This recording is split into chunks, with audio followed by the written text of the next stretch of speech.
కుటుంబాన్ని పరామర్శించారు మాజీ సీఎం వైఎస్ జగన్. విజయవాడ కృష్ణలంకలోని గాది సాయికృష్ణ నివాసానికి జగన్ వెళ్లారు. సాయికృష్ణ తల్లి గాది విజయలక్ష్మిని పరామర్శించిన జగన్ ఆమెను ఓదార్చారు. అనంతరం కుటుంబ సభ్యులతో మాట్లాడారు. సాయికృష్ణ అదృశ్యం, పోలీసుల వైఖరిపై సమాచారం అడిగి తెలుసుకున్నారు. సాయికృష్ణను పోలీసులు కొట్టి చంపి శవం కూడా దొరకకుండా చేశారని అతని కుటుంబం ఆరోపిస్తుంది. డెడ్ బాడీని అర్ధరాత్రి దహనం చేయించారన్న ఆరోపణలు వినిపిస్తున్నాయని ఈ సందర్భంగా జగన్ కు చెప్పారు సాయికృష్ణ కుటుంబ సభ్యులు. మే 9న మార్కాపురం నుంచి సాయికృష్ణను పోలీసులు తీసుకెళ్లారని చెప్పారు. మే 10 నుంచి సాయికృష్ణ కోసం తాము గాలిస్తున్నట్లుగా తమ కొడుకును చూపించమని పోలీసులను వేడుకున్నట్లుగా సాయికృష్ణ తల్లి విజయలక్ష్మి తెలిపింది.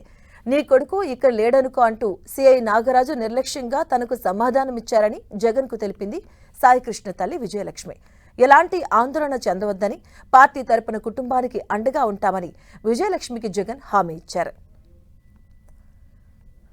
హోమ్ మినిస్టర్ పై స్థాయి నుంచి ముఖ్యమంత్రి కూడా అందరూ కూడా లథార్జిక్ యాటిట్యూడ్ తో అందరూ కవరప్ చేయాలి అని తాపత్రయమే కనిపిస్తా ఉంది. కాబట్టి అందరూ దీంతో క్రైమ్ లో ఇన్వాల్వ్ అయి ఉన్న పరిస్థితుల్లో సిబిఐ పిక్చర్లోకి వచ్చి దోషులను ఎవరెవరికి ఇది తెలిసి జరుగుతా ఉన్నది, తెలిసి ఏ రకంగా వీళ్ళు ప్రొటెక్ట్ చేస్తా ఉన్నారు, ఇది ఒక రొటీన్ పద్ధతిలో ఈ మాదిరిగా లాకప్ డెత్తులు ఎందుకు జరుగుతా ఉన్నాయి, దీన్ని కట్టడి చేయాలని అంటే ఖచ్చితంగా సిబిఐ రావాలి, వచ్చి దీనికి ఫుల్ స్టాప్ పెట్టాలి అని చెప్పి ఖచ్చితంగా డిమాండ్ చేస్తా ఉన్నాం.